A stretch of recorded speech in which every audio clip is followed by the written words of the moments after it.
Hi everyone, it's Simon here and it's Thursday afternoon. Just got an update for you on where we're looking with snow at the moment, and this is a snow forecast that I put out this morning and where I think the depths of snow are likely to be. Still going with this, a few changes have taken place during the afternoon though. Looks as if this area is probably shifted about 10 to 20 miles further westwards.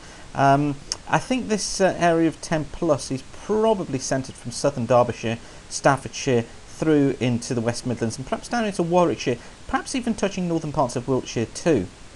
And looks to be a second area now developed of 10 plus, which will be in the southwest Midlands, so sort of Worcestershire running down through Herefordshire and into the southern parts of Wales. I think this 3 to 5 as well is likely to be a little bit further west, so I think that anywhere central eastern parts of Suffolk probably not seeing much snow. I think more out towards the west, and along the south coast though I think we're going to be looking at around 3 to 5 centimetres overall. So certainly it looks as if we are going to see some significant snowfall through the Midlands and through western parts of the country too. Now this is how the forecast models see the snow depths. You can see here that we're looking at the 10th of February for midnight, and here you can see sort of 10 to 15 centimetres across these northern parts of England. So this is running through today into the early part of Friday. This is when the snow really starts to get down into the eastern parts of the Midlands. If we knock that on by 6 hours, by 6 o'clock in the morning, notice how most of that has shifted its way westwards, and then by midday tomorrow, well, you see the focus for the snow through these southern parts of the Pennines running down into the Midlands, into parts of Wiltshire as I said, and there's that second area look developing across the southern parts of Wales. So overall I think we are going to be in for a significantly wintry spell of weather. The amount's still quite uncertain. This isn't as certain a situation as it was last weekend.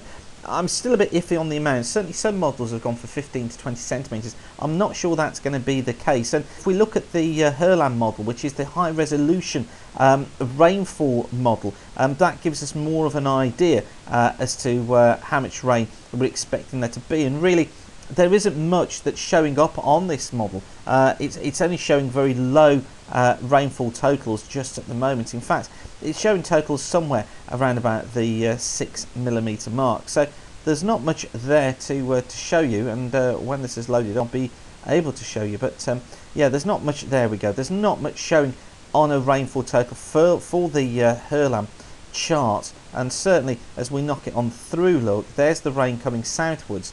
And this is the position for midnight, for midday on Friday, and look, 5 or 6 millimetres, which would equate to sort of 5 or 6 centimetres of snow. So I think this general idea of 5 or 6 centimetres seems reasonable, although there will be somewhere through the central portion of the country, north to south, as I said, coming through Derbyshire into Staffordshire, through the West Midlands into Warwickshire, and probably down into northern parts of Wiltshire, Oxfordshire, perhaps could see 5 to 10 centimetres. After that it goes bitterly cold, and I think we're in for a very sharp frost tomorrow night. I'll do another update for you this evening, but in the meantime, thank you for watching, and of course through this evening's video as well I'll give you an outlook for the next few days. Thanks for watching, and keep the sun shining.